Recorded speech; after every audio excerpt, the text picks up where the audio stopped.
Welcome, everyone, and Happy New Year from Dead Talk Live. And I can't think of a better way to start the new year off than with our guest tonight, Ellen Adair from hit shows as Homeland, The Sinner, movies such as Trick. Ellen, Happy New Year. Thank you for being here with us. How are you doing? You know what? I'm great, especially given the general state of the world.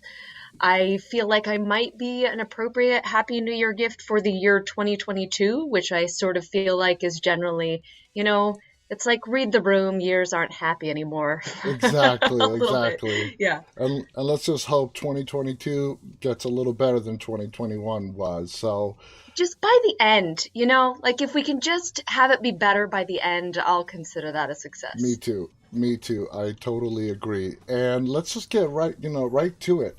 Your career started when you were approximately like 18 years old in 2006. I love hearing the stories of how actors got into acting, whether it was something they knew from childhood.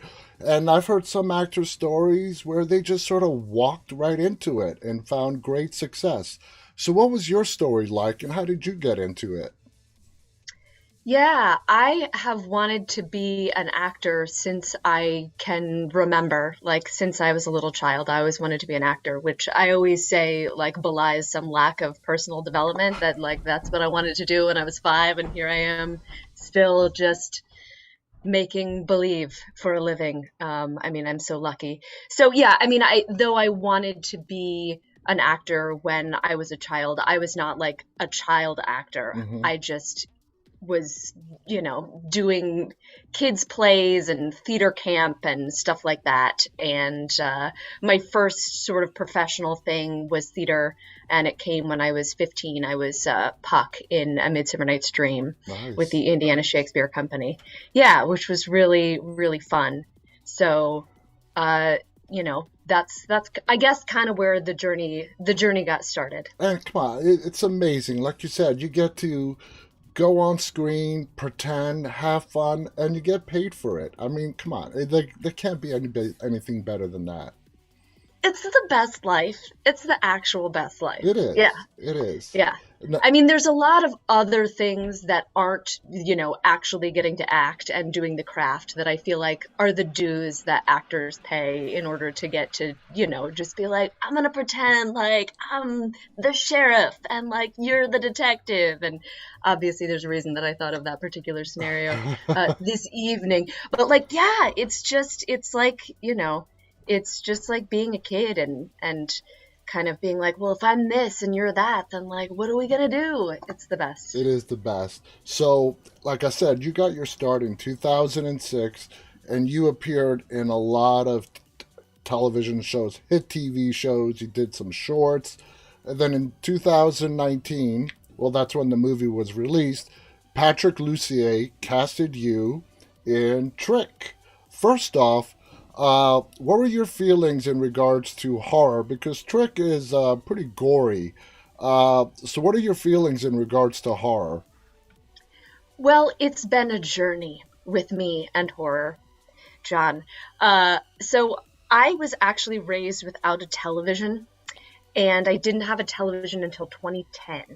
So, like, for most of my life, I did not have a TV. It's hilarious Wow. that I was, like, working in TV before I had one. Of course, by that point, like, the computers had sort of become a version of television. Um, but for that reason, I'm I'm less so now that I've had a decade with a television, but I'm very porous about what I watch. Like, I take on the if the person in the television show is stressed about their lives, I will also be stressed while I am watching the show or the movie or whatever it is. So I have not historically been a horror fan. I had an experience. I mean, I'm trying to think if it's like the first horror movie that I saw in my life, or if I'd seen another one before then. But I think maybe not. I think the first horror movie that I saw was Event Horizon. Oh, that was Um, scary. That's a it was scary movie. pretty scary. And I love sci-fi, so like it was at a slumber party, and I was like, "Yeah, I'll sign on for this. There's a spaceship. Let's go." And I was terrified. Like I saw Sam Neill's face in the darkness of my room for like an entire month. And I thought, maybe this is not my preferred genre. However, what I will say is for my whole life, my favorite overall genre is the people fighting with swords genre of film. So it's not that I cannot deal with violence in a film. It is not that I even can't deal with gore. Like I mean, at around the same time that I didn't necessarily respond particularly well to Event Horizon, I loved Gladiator. So maybe it's like a contradiction. Anyway, so all of this is to say, I have developed a real appreciation for horror as a genre. I still think it would be unfair to call myself a horror fan just because I feel like that indicates a level of knowledge that I don't feel like I have. I'm sort of behind on everything, right? Because I didn't have a television until 2010. But yes, I really like horror now. There are some sort of subgenres of horror that like particularly terrify me. I have never seen The Exorcist. I don't know if I'll see The Exorcist because it's like possession is the thing that is the scariest for me, sort of like supernatural elements. So something like Trick that's just like I think that there's obviously some fun twists in Trick, but a more straightforward like slasher film is easier for me to enjoy than something where people are getting possessed by the devil, like in, let's say, Event Horizon, for example. Event Horizon. I mean, what a great and I think somewhat underrated movie. Lawrence Fishburne, Sam Neill, a very, very scary movie. I saw that in the theaters when it first came out. Oh God. Now, you had, like I said, a very successful television career until Patrick Lussier came calling. When it came time to do that film, and first of all, was that your first full feature-length film? According to Um, IMDb, it is. I'm trying to think. Yeah, maybe it was. I should know my own history better than that. But yeah, I think maybe it was. I mean, I am trying to remember if there was like a, super, super low budget indie film that I shot like right out of college that might have preceded that. But like that film doesn't even exist, so I don't think it Yeah, really counts. according to Yeah. IMDb, Trick is your first full-length feature film. So, what were your feelings when Patrick casted you and you were doing this feature film? Was it weird coming from doing predominantly television your whole career up until that point? No, and I mean, I think what I'm remembering is I might have shot a film the previous fall that just came out after that. But I don't think I really thought about it at all. Obviously, like I'm surprised by you sharing this fact of my biography with me. So yeah, I guess I didn't really think about it. Um, I think I was extremely excited by a lot of things. Now, one thing that I sort of left out of my brief biography of me and the horror genre earlier is that I had said for a long time, like, I would love to do horror.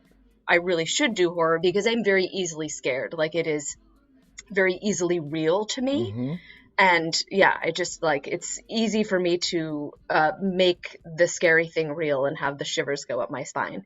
Of course, the hilarious fact with that is that of the horror things that I have done, which are now a decent number after Trick as well as that film, I'm never actually the person who's super scared.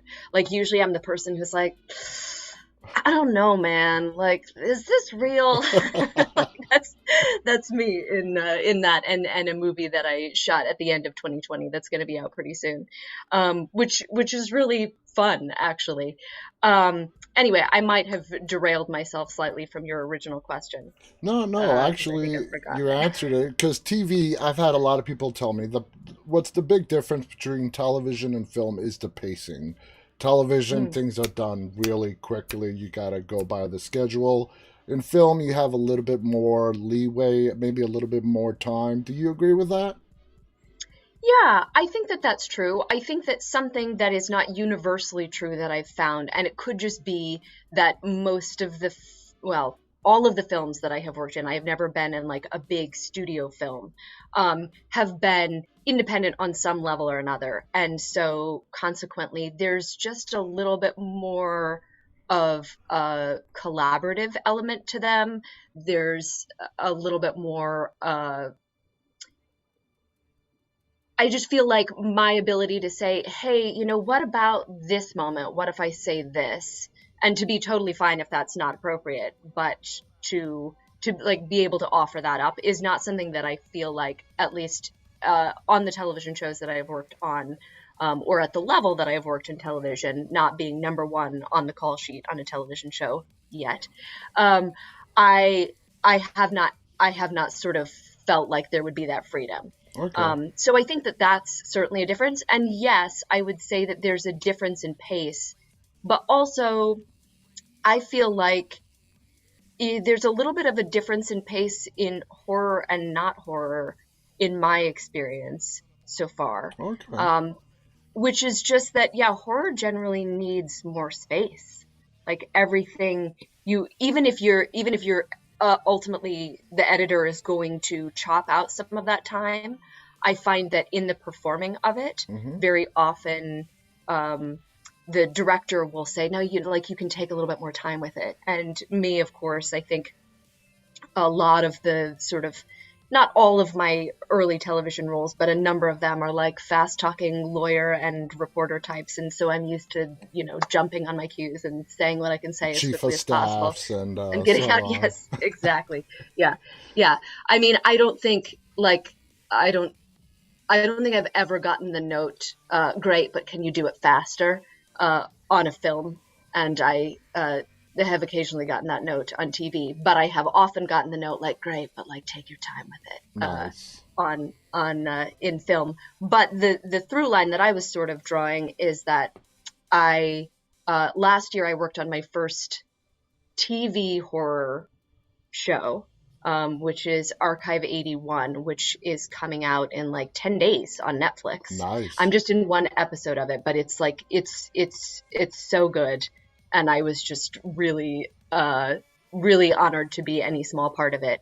And that was something that the director, Rebecca Thomas, who I just worshipped her, kept on saying to me and the other actor that I was working with, just like, no, but you can like take your time with it a little bit more. And we were just looking at each other like so used to working in TV, being like, okay, yeah, we're gonna take our time with it. Yeah, it was great. That's it was really awesome. great. You've had I don't know what the right word is, pleasure of working with so many amazing actors. Let's take Omar Epps, who was your co-star in Trick. Great actor. How did you find him in collaborating with him and working scenes together? Describe the experience of what it was like, collaborating with Omar. It was really great working with him. And I think one of the qualities that he has as an actor that I sort of loved the most in terms of our dynamic, with his Detective Denver and my Sheriff Lisa Jane, was how quickly his motor is running, but privately. Like it's so clear that so much is going on inside for him, but that he is, being the incredibly accomplished on-screen actor that he is, he's really keeping that hidden in a way that was always fascinating for me as his scene partner to try to divine and to sort of try to figure out what he was thinking. It was like, that's my favorite part of being an actor, is getting to work with other actors, is getting to think like, what are you thinking right now? And like getting to be curious about what their experience is. And like his inner motor is so powerful, but so, I I don't know, Yeah, there's like just sometimes something. hard to read Yeah, I in a mean, way that was just like great, like absolutely great to work with. Yeah. I became a fan of Omar Epps in his 8 season run on House. I don't know if you've ever watched House, but he was just Yes. absolutely amazing, and he's such a great actor. Now, when it came to your character in Trick, which is Sheriff Jane, did Patrick have any one-on-one conversations with you on how he thought the character should be played? Did he allow you a lot of freedom to bring your own ideas as to how the character should be played? How did your interactions with Patrick Lussier go? Yeah, well, I remember he wasn't in the original auditions, and so the first time that we talked, we had a long phone call, just, like talking about the character and talking about the project. And when I read the script, I had responded so strongly to the story, which I think, is really fun and has a fantastic twist for anybody who hasn't seen it. But I also just really responded to the character of Lisa Jane as she was written. Like it's the thing that people say about like a character just sort of like jumps out. I was like, oh, I know who this person is inside of me. Mm-hmm. And so I, had just gone into the audition with a sort of an interpretation of who she was. And apparently Patrick liked it because he cast me. And so that was sort of the start of the conversation. But we did, we talked a lot about sort of what her, or at least I think I was curious about kind of like her path to becoming the sheriff kind of young. And so we talked about what her backstory was to a certain degree, which I also then kind of, filled in a lot more of the gaps for myself in my work on the character. But I remember, I mean, one of my other favorite things about being an actor, besides getting to play with other actors, is doing research, because I'm just a nerd. I'm just like Hermione Granger personality type.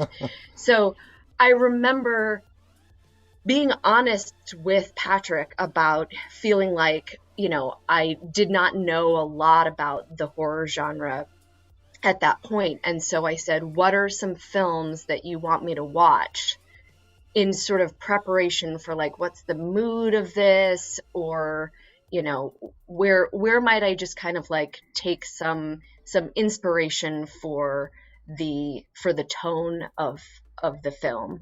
And so he gave me a list. I wish I could remember all of the films. I remember some of them to watch. And so I gratefully and joyfully did my homework. Now, that's very For the show. interesting because I've spoken to quite a few actors, and everybody has their own method.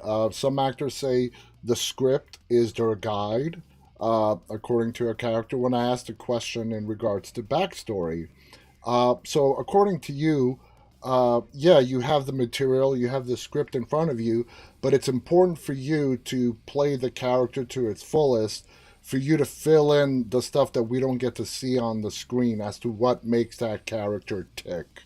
Is that accurate? Oh, absolutely. Yeah, yeah. Just because they've got to be a whole person. And so they've got to carry everything in their life with them up until that point. And so knowing the more specific that I can be about what my life has been and about what therefore is my attitude about the world and my attitude about other people and the attitude about the place that I live in is obviously, we are all as human beings telling ourselves stories about what the world is Mm-hmm. all the time. And I think lots of times we don't think that we're telling ourselves that story. We just think, oh, well, this is how the world is. But actually, everybody's constructing that. So it's very important for me, for any character that I play, for me to be very clear about like what is their story about what the world is. Yeah. Because I do think that,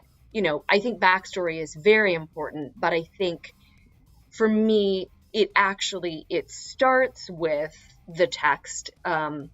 It starts with the script, and it starts with what am I doing and like what is my relationship to the people and to the world around me, and how do I love or not sometimes, and that sort of that's then I kind of like build backwards from that to be like, well, what would I have experienced to get me to this place? Mm-hmm. And so that's just in the way that like when we're in our lives, we're not necessarily thinking about our past lives, we just carry that with us necessarily, so that then when I'm in a scene, I'm not like sitting there thinking about, oh my gosh, when I was a child, I saw a dog killed and it scarred me forever or whatever. Like, I'm just thinking about, who is this person, what is my relationship to them, what are they doing, like what are the real life questions that I as a person in that scene have. But yeah, I think you gotta know exactly where your character's coming from. And do you find yourself bringing a lot of your real life experience into your characters to draw up particular emotions for a scene?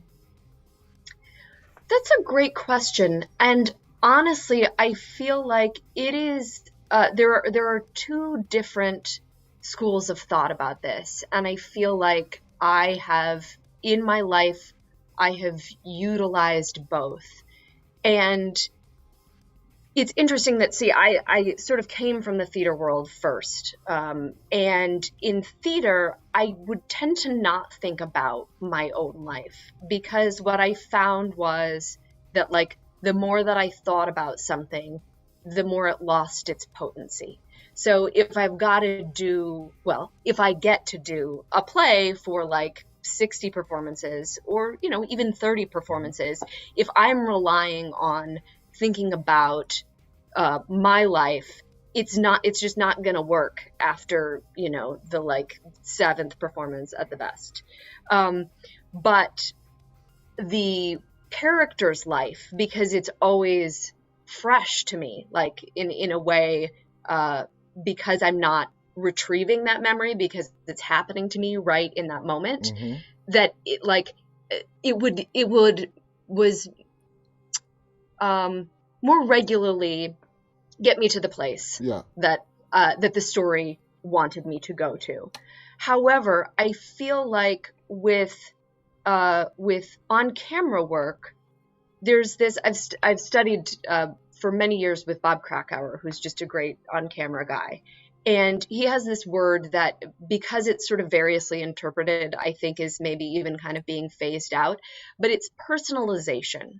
And the way that I understand personalization, because everybody understands it in different ways, is that it's like figuring out, well, what is the analog to this thing in my life, Okay. so that I can make sure that it is like very, very deeply felt.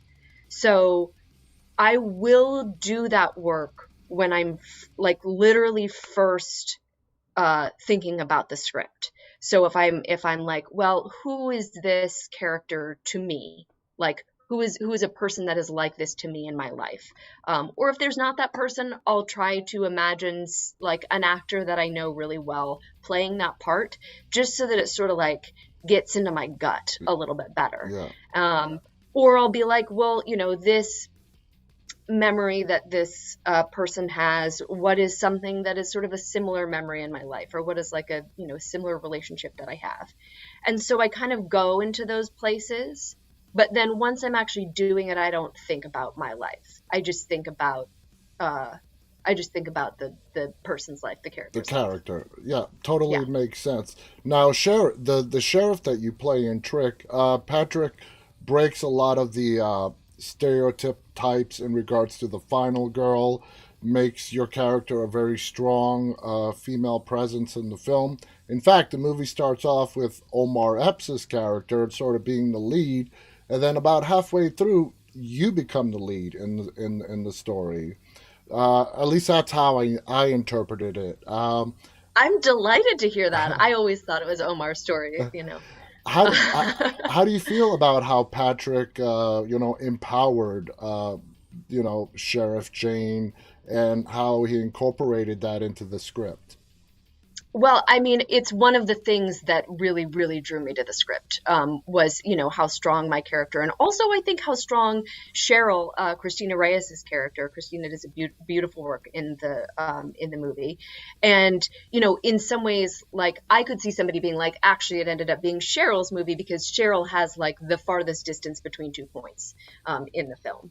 So, uh, I I do think that there's sort of like quiet politics in the movie that just have to do, rather than anything being like explicitly political, with just the people that they chose to populate the world with. And And that is I mean done that. quite a bit in horror, where with social commentary, politics that are not spoken. It's done very often in horror.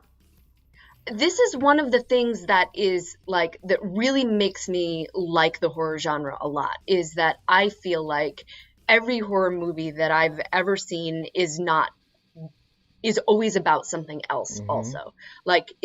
And so I feel like you get people saying all the time, well, it's not really a horror movie, it's this. I'm like, yeah, but that's every horror movie. Yeah. Like, why are we afraid of actually like just owning the really great thing about the genre, that like what it always is like tapping into whatever sort of deep-seated fears we have about any number of issues, Yeah. whether they're like social issues or political issues or anyway.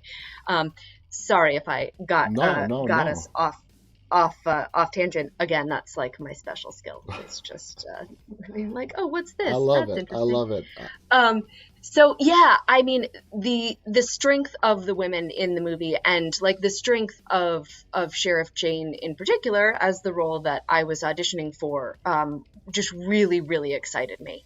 And I loved getting to have that action sequence where I try to save one of my deputies.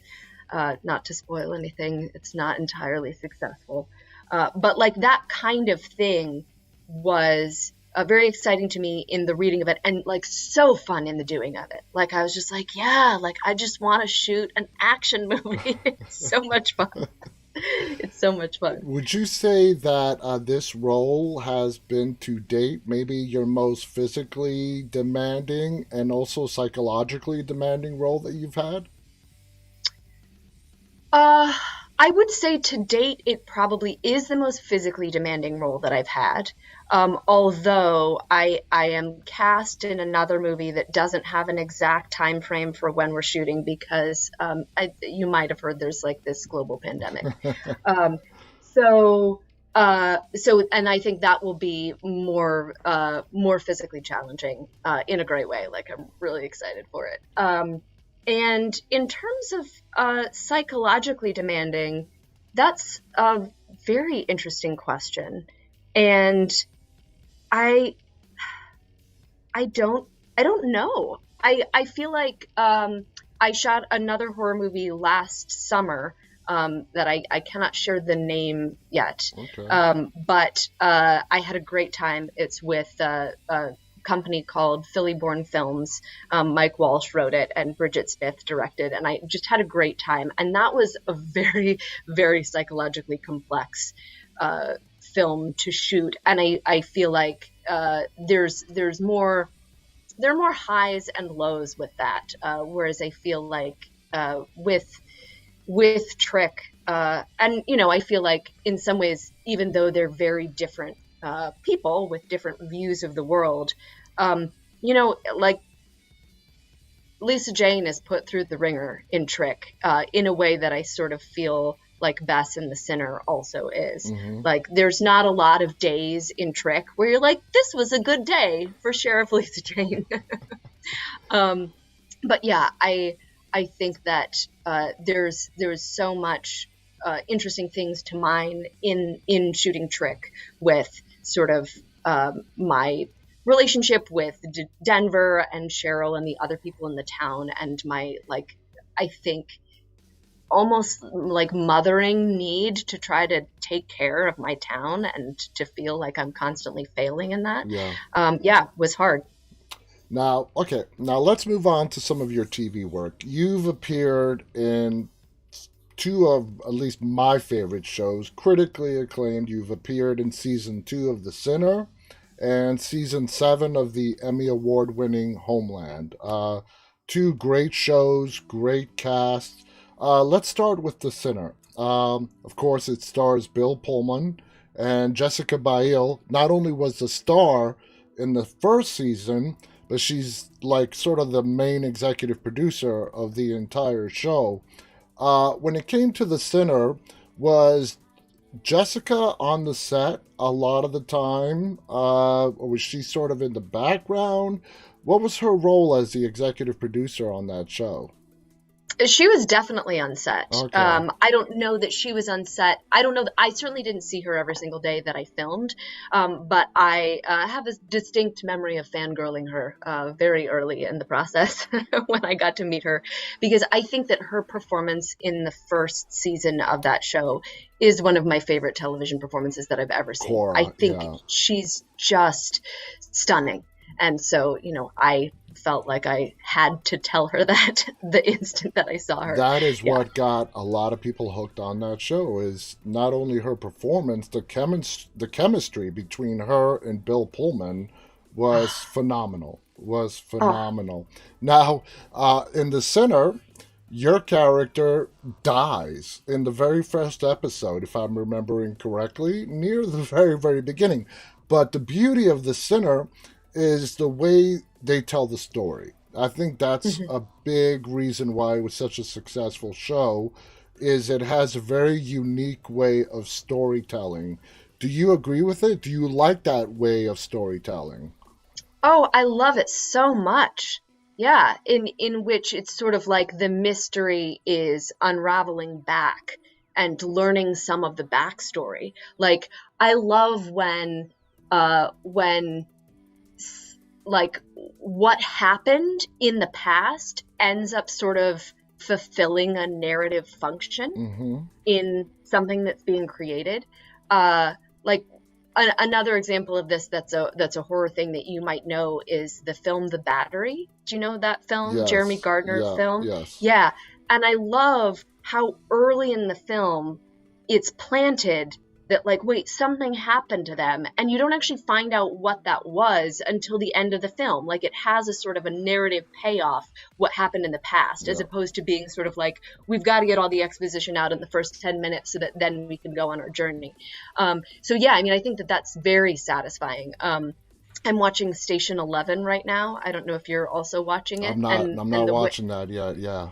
yeah, the way that that is also sort of like moving around in time is very just wonderful to unpack. It's like you, as a viewer, you don't even know what is the next piece that's going to come because you don't know, like, is it going to be from the past or is it going to be from the future? Like, you don't know.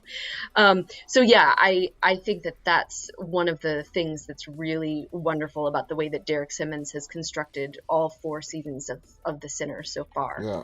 And, Bill Pullman, God, I Mm. just watching Bill Pullman listen is like drinking a glass of water. Like it's just like you feel like you've come through the desert and now you get to watch Bill Pullman just listen to somebody else talk and you are quenched. It's so good. And I'm so happy for him that this show came along and, allowed him to show his talent. I mean, this is a person who has been working in the industry for a very long time. And for him to come back in this franchise and be a huge part of, well, I mean, he is the franchise as to why Hmm. this is so successful, and to see him act and to see him work, it is so refreshing. Now, correct me if I'm wrong, but you did not actually have any scenes with Bill because your character died in the very first episode. Is that true? You're right. Yeah. I mean, there was a scene where I was a dead body. Yeah, Um, that must I be. often saw him in the makeup trailer. He's like an exceptionally nice man, but no, we didn't really work together. I mean, that must be a little bit of a regret that you didn't get to have at least one scene where you got to work with him and you guys got to talk on front of the camera, right? Yeah, a little bit. Although I will say that, like, I was just definitely not starved for scene partners in that season of The Sinner. Like, Adam David Thompson is such a good actor, and Alicia Hennig is just a prodigy, Hmm. and I love him forever. He's just a brilliant, like, souled human being. And then, like, getting to work with Carrie Coon. Hmm. Oh my God, Carrie Coon is just. I mean, I think maybe the coolest person that I've ever met in my life. I agree. I mean, I and never met her, and like but she definitely seems like one of the best.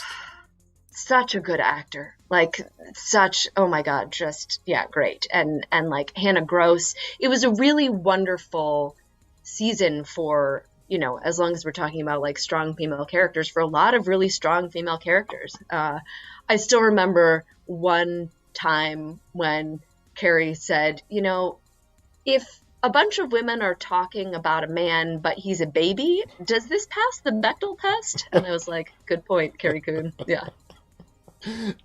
That is a very, very good She's point. screamingly funny. Like, she would, and I wish, because of course now this shot like 3 years ago, and I mean, there's been this global pandemic, so, which I mentioned before. Yeah. So, yeah, I wish I could remember some of the stories, but I remember like laughing so hard that my face hurt, just, with some of the like observations that she would make. Now, Homeland, season 7, which is your season on Homeland, it was also in 2018. Did you shoot Homeland first, or did you shoot The Sinner first? I shot Homeland first. Okay. Yeah. Now, in And I was completely wrapped on Homeland before I even auditioned for The Sinner, so there was no sort of like overlap there.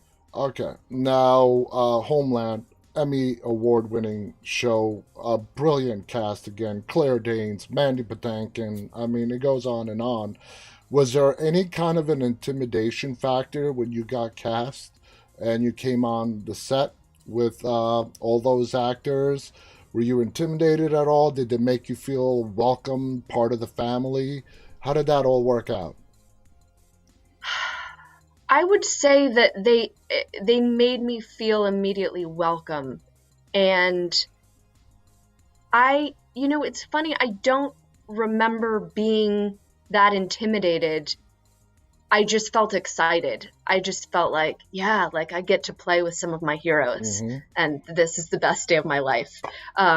And I think some of that has to do with like the kindness of Leslie Linka Glatter and some of the other producers on the show, who were so not only was the cast very warm, but they were also just really.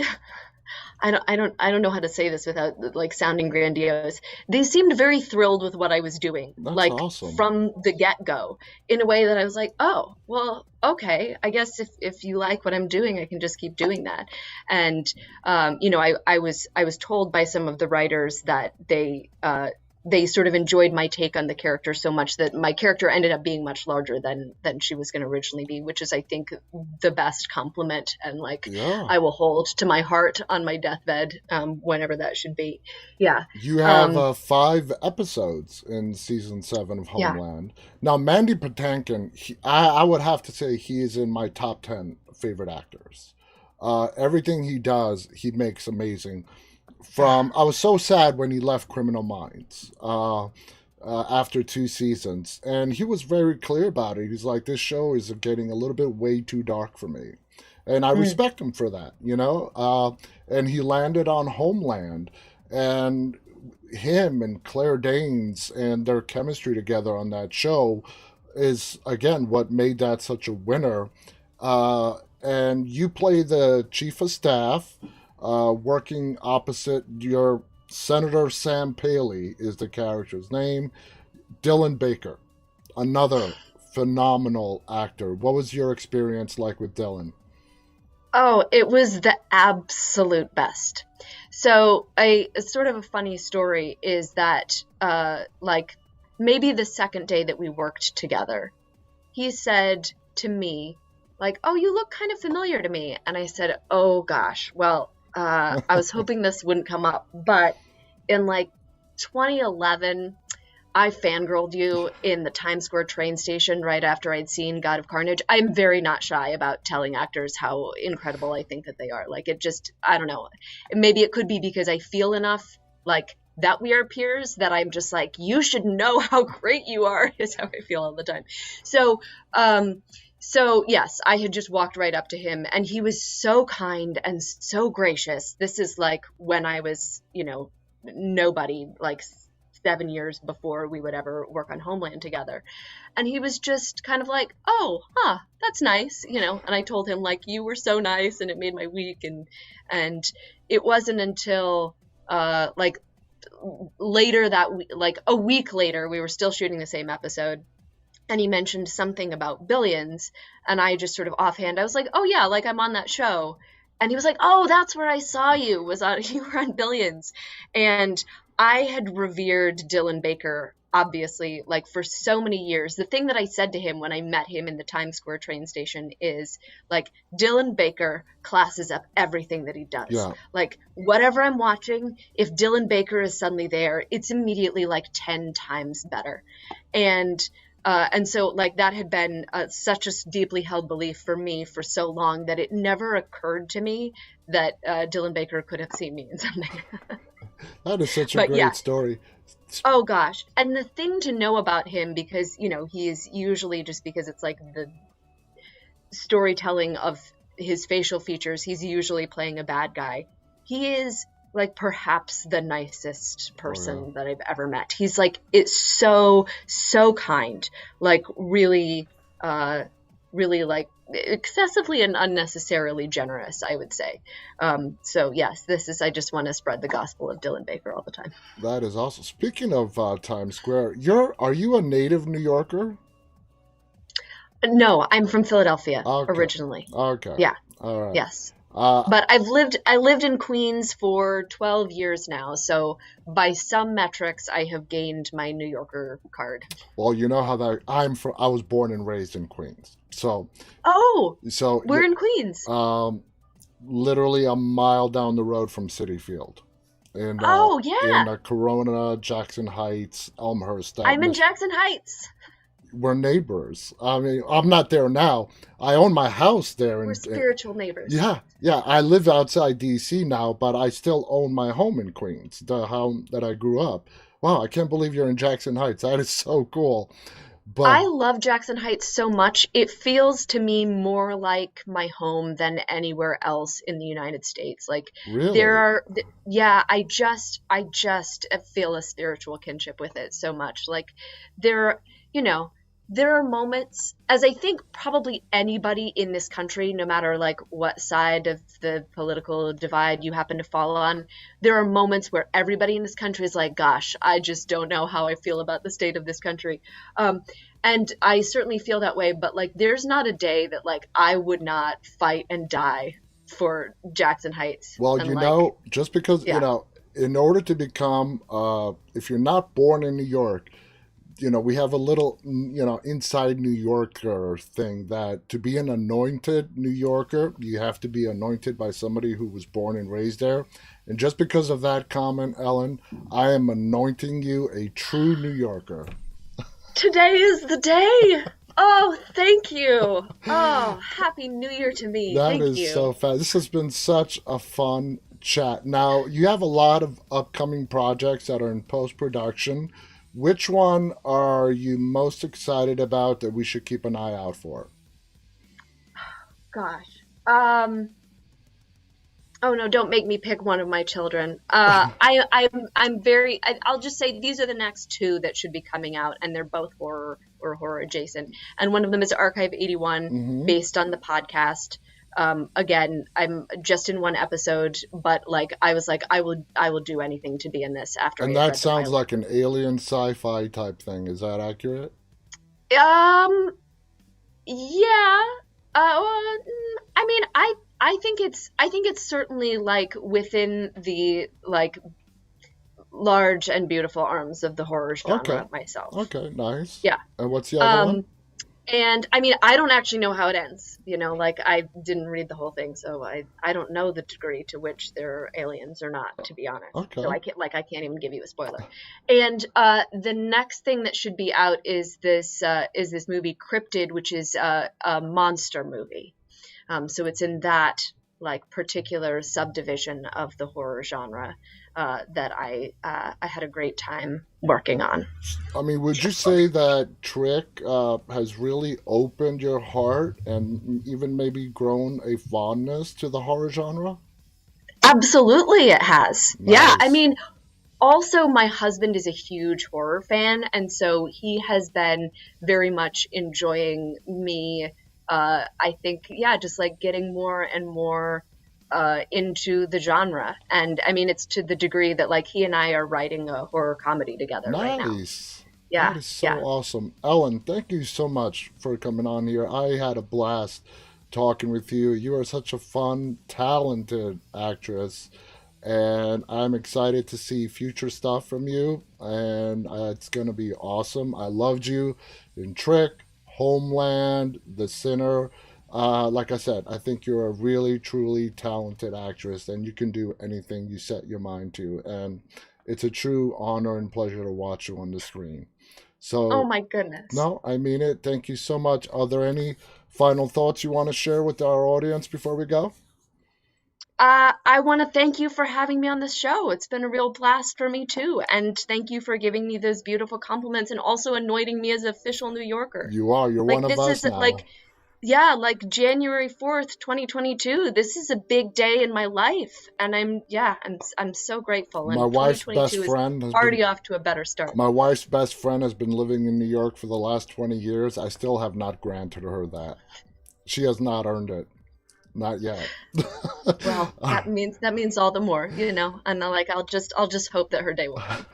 I want to thank Ellen Adair, who has been our guest today, and starting off the year 2022 on a great note. Thank you to our audience who's watching this live, who will watch this archive, who will watch this on digital streaming later on. Thank you for tuning in tonight, and until next time, which will be tomorrow, stay safe, and on behalf of Ellen and myself, stay walking. Good night, everybody.